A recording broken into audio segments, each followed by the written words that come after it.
ಈಗ 5 ಮಿನಿಟ್ಸ್ ಇದೆ ಅಂತ ಹೇಳ್ತಿರ್ತಾರೆ ನೋಡಿ. ಓಕೆ, 5 ಮಿನಿಟ್ಸ್ ಇದೆ ಅಂತ ಹೇಳಿದಾಗ ಅವಾಗ ನೀವು ಗೆಸ್ ಮಾಡ್ಕೊಂಡು ಯಾವ್ದ್ರಿಂದ ಹಾಕಿ ಬಂದ್ಬೇಕು.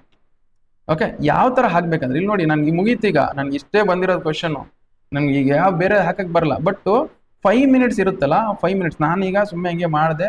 ಬಟ್ ನೀವು 5 ಮಿನಿಟ್ಸ್ ಅವ್ರು ಹೇಳ್ತಾರೆ, ಇಲ್ಲಾಂದ್ರೆ ಟೈಮ್ ಕೇಳಿ, ನೀವು ವಾಚ್ ಅಲೋ ಇರಲ್ಲ ಅಲ್ಲಿ, ನೀವೇ ತಗೊಂಡು ಹೋಗ್ಬೇಕು, ನೀವು ವಾಚ್ ಅಲೋ ಇರಲ್ಲ, ಅದಕ್ಕೋಸ್ಕರ ನೀವು ಕೇಳ್ತಿರ್ಬೇಕಲ್ಲಿ. ಓಕೆ, ಸೊ ನೀವು 5 ಮಿನಿಟ್ಸ್ ಇದ್ದಾಗ ನಾವು ಹೇಳ್ತಾರವರು, ಅವಾಗ ಏನು ಮಾಡ್ಬೇಕಂದ್ರೆ, ಸೊ ನೀವು ಈಗ ನೋಡಿ ಸಪೋಸ್ ಎಲ್ಲ ಕ್ವಶನ್ಸ್ ಅಟೆಂಡ್ ಮಾಡಿರ್ತೀರ ಅನ್ಕೊಳ್ಳಿ. ಓಕೆ, ಇದು ಒಂದು ಟ್ರಿಕ್ ನೋಡಿ, ಇದು ಟ್ರಿಕ್ ನಾನು ಹೇಳ್ತಿದ್ದೀನಿ. ಓಕೆ, ನಾರ್ಮಲ್ ಆಗಿ ಸೊ ನಿಮ್ಗೆ ಎಷ್ಟು ಈಗ ಆಪ್ಷನ್ ಎ ಬಿ ಸಿ ಅಂತ ಇರ್ತಾವದ, ಟೋಟಲ್ ಎಷ್ಟು ಕ್ವಶನ್? 60 ಕ್ವಶನ್ಸ್ ಹೌದಾ? 60 ಕ್ವಶನ್ಗೆ ಎ ಆನ್ಸರ್ ಇರೋ, ಎ ಮತ್ತೆ ಬಿ ಮತ್ತೆ ಸಿ ಮತ್ತೆ ಡಿ ಇರೋ, ಎ ಆನ್ಸರು ಎವರೇಜ್ ಅಂದ್ರೆ 15 ಆನ್ಸರ್ಸ್ ಇರ್ತವೆ. ಬಿ ಆನ್ಸರು ಎವರೇಜ್ 15 ಆನ್ಸರ್ಸ್ ಇರ್ತವೆ. ಸಿ ಆನ್ಸರು ಎವರೇಜ್ 15 ಇರ್ತವೆ. D answer average 15. ಟೋಟಲ್ ಆಗಿ ಆ್ಯಡ್ ಮಾಡಿದ್ರೆ ಎಷ್ಟು? 60 ಆನ್ಸರ್ಸ್. ಈ ತರ ನೋಡಿ. ಈಗ ನೋಡಿ, ನಾವು ಸಪೋಸ್ ಇಷ್ಟು ಲಾಸ್ಟಿಗೆ ನಾವು 5 ಮಿನಿಟ್ಸ್ ಇದ್ದಾಗ ಮಾಡಬೇಕು, ನೀವು ಸುಮ್ಮನೆ ಮಾಡಂಗಿಲ್ಲ, ಇದು 5 ಮಿನಿಟ್ಸ್ ಇದ್ದಾಗ ಮಾಡ್ಬೇಕಿದು. ಓಕೆ, ಇಷ್ಟು 60 ಕ್ವಶನ್ಸ್ ಎವರೇಜ್ ಆಗಿ ಹೇಳ್ತಿದ್ದೀನಿ. ಇಷ್ಟಕ್ಕೆ 15 ಇರೋಂತಿರಲ್ಲ, ಇದು 16 ಇರ್ಬೋದು, ಇಲ್ಲಿ 14 ಇರ್ಬೋದು, ಇಲ್ಲಿ 13 ಇರ್ಬೋದು, ಇಲ್ಲಿ 17 ಇರ್ಬೋದು, 18. ಎವರೇಜ್ ಆಗಿ 15ಗೆ ಎ 15 ಆನ್ಸರ್ಸ್ ಇರ್ತವೆ, B 15 answer, C 15, D 15. Average ಆಗಿ ಈ ತರ ಇರ್ತಾವ ಆನ್ಸರ್ಸ್. ಆ ತರ ಸಿಚುವೇಶನ್ ಇದ್ದಾಗ ನಾವೇನ್ ಮಾಡ್ಬೇಕು ನೋಡಿ, ಕೌಂಟ್ ಮಾಡ್ಬೇಕು. ನೀವು ಎ ಎಷ್ಟು ಆನ್ಸರ್ ಮಾಡಿದ್ರಾ? ಎ ಎಷ್ಟು ಆನ್ಸರ್ ಮಾಡಿದ್ಯಾ?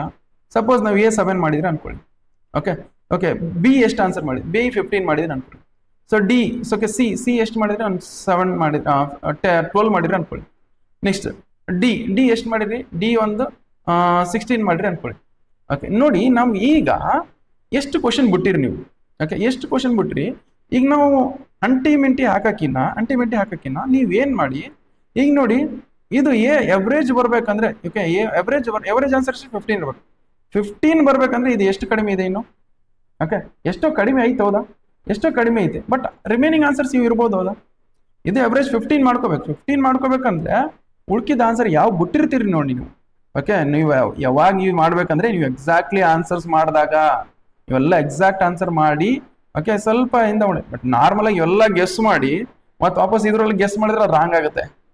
ಇದು ಎಕ್ಸಾಕ್ಟ್ ಆನ್ಸರ್ ನೀವು ಕರೆಕ್ಟ್ ಮಾಡಿದಾಗ ನಾವು ಮಾಡಕ್ಕೆ ಹೇಳ್ತೀನಿ ನಾನು. ಓಕೆ, ಸಪೋಸ್ ಎಲ್ಲ ಕರೆಕ್ಟ್ ಮಾಡಿರಿ, ಇನ್ನು ಮುಳ್ಕಿದ್ ಮಾಡಕ್ ಆಗ್ಲಿಲ್ಲ, ನಿಮ್ಗೆ ಟೈಮು ಆಗ್ಲಿಲ್ಲ ಅಂತ ಅನ್ಕೊಳ್ಳಿ. ಸೊ ಅವಾಗ ಏನ್ ಮಾಡಿ, ಓಕೆ, ಇನ್ನು ಎಷ್ಟು ಕ್ವಶನ್ಸ್ ಬರಿಬೇಕಿತ್ತು ನೋಡಿ, ಇಲ್ಲಿ ನಾವು ಎಷ್ಟು ಕ್ವಶನ್ಸ್ ಬರಬೇಕಿತ್ತು. ಓಕೆ, ಇದು ಎವರೇಜ್ ಅಂದ್ರೆ 15 ಆಗ್ಬೇಕಂದ್ರೆ ಇಲ್ಲಿ 8 ಕ್ವಶನ್, ಇಲ್ಲಿ ಒಂದು 3 ಕ್ವಶನ್, ಓಕೆ, ಇಲ್ಲಿ ಒಂದು 2 ಕ್ವಶನ್, 10 ಕ್ವಶನ್ ಬರಿಬೇಕಿತ್ತು. ಇನ್ನು 10 ಕ್ವಶನ್ ಬರಿಬೇಕಂದ್ರೆ 10 ಕ್ವಶನ್ಸ್ ನೀವು ಗೆಸ್ಸೆ ಮಾಡಿ, ನಾವು ಆನ್ಸರ್ ಹಾಕಿಲ್ಲ. ಆ ತರ ಸಿಚುವೇಶನ್ನಾಗ ಏನ್ ಮಾಡ್ಬೇಕಂದ್ರೆ, ಇದು ಎವರೇಜ್ 15 ಆಗ್ಬೇಕಂದ್ರೆ ಎಷ್ಟು ಇದೆ? ಇನ್ನು 8 ಇದೆ. ಅದಕ್ಕೋಸ್ಕರ ಉಳ್ಕಿದ್ದೆಲ್ಲ ಏನ್ ಆನ್ಸರ್ಸ್ ಇರ್ತಾವಲ್ಲ, ಸುಮ್ಮನೆ ಎ ಅಂತ ಹಾಕಿ ಬಂದ್ಬಿಡಿ. ಎ ಅಂತ ಎಲ್ಲ ಎ ಅಂತ ಹಾಕಿ ಬಂದ್ಬಿಡಿ. ಓಕೆ, ಸೊ ಯಾವ ಬಿಟ್ಟಿರ್ತೀರಿ? ಓಕೆ, ಎವರೇಜ್ ನೋಡಿ, ಎವರೇಜ್ ಇದು ನಮ್ಗೆ ನೋಡಿ, ಎವರೇಜ್ ಇದು 15 ಆಗ್ಬೇಕಂದ್ರೆ ಸೊ ಇನ್ನು ಎಷ್ಟು ಬೇಕು? ಓಕೆ, ಇನ್ನು 8 ಬರ್ಬೇಕಾ? ಸುಮ್ಮನೆ ಎಲ್ಲ ಎ ಆಗ್ಬಿಡಿ. ಆಲ್ಮೋಸ್ಟ್ ಇದ್ರಾಗೆ ಆನ್ಸರ್ ಇರ್ತಾವೆ. ಓಕೆ, ಇದು ನಮ್ದು ಟ್ರಿಕ್. ಸಪೋಸ್ ಇಲ್ಲಿ ನೋಡಿ, ಇದು 15 ಮಾಡ್ಬಿಟ್ರಿ ಅನ್ಕೊಳ್ಳಿ. ಇಲ್ಲಿ ನಾವು ಇಲ್ಲಿ 10 ತುಂಬಿರಿ, ಬಟ್ ಇನ್ನು ಉಳಿಕಿದು ಎವರೇಜ್ ಬರ್ಬೇಕಂದ್ರೆ ಇನ್ನು ಎಷ್ಟು? 5 ಏನೋ ಬೇಕಾದ. ಇದಕ್ಕೆ ಏನ್ ಮಾಡಿ, ಇದಕ್ಕೆ ಈ ತರ ಸಿಚುವೇಶನ್ ಅದ, ಎಲ್ಲವೂ ಆನ್ಸರ್ ಉಳ್ಕಿದ ಏನ್ ಆನ್ಸರ್ ಇರ್ತಾವಲ್ಲ, ಡಿ ಬಂದ್ಬಿಡಿ. ಓಕೆ, ಡಿ ತುಂಬ್ದು ಬಂದ್ಬಿಡಿ. ಸೊ ಈ ತರ ಸಾಲ್ವ್ ಮಾಡ್ಬೇಕು. ಈ ತರ ಸಾಲ್ವ್ ಮಾಡಿದ್ರೆ ನಿಮ್ಗೆ ಕರೆಕ್ಟ್, ನಿಮ್ಗೆ ಕ್ವಶನ್ಸ್ ಈಸಿಯಾಗಿ. ಬಟ್ ನೋಡಿ, ಇದು ಸ್ವಲ್ಪ ಪೇಪರ್ ಟಫ್ ಇತ್ತು, ಬಟ್ ಸಿಇಟಿ ಇನ್ನೂ ಈಸಿ ಇರುತ್ತೆ. ಓಕೆ, ಸಿಇಟಿ ಇನ್ನೂ ಇಲ್ಲಿ ಸ್ವಲ್ಪ ಲೆಂತಿ ಕ್ವಶನ್ಸ್ ಇತ್ತು. ಸಿಇಟಿ ಕ್ವಶನ್ ಪೇಪರ್ ಇನ್ನೂ ಬಹಳ ಈಸಿ ಇರುತ್ತೆ ಹೌದಾ? ಸೊ ಅದಕ್ಕೋಸ್ಕರ ನೀವು ಈ ತರ ಸಾಲ್ವ್ ಮಾಡ್ಬೇಕು.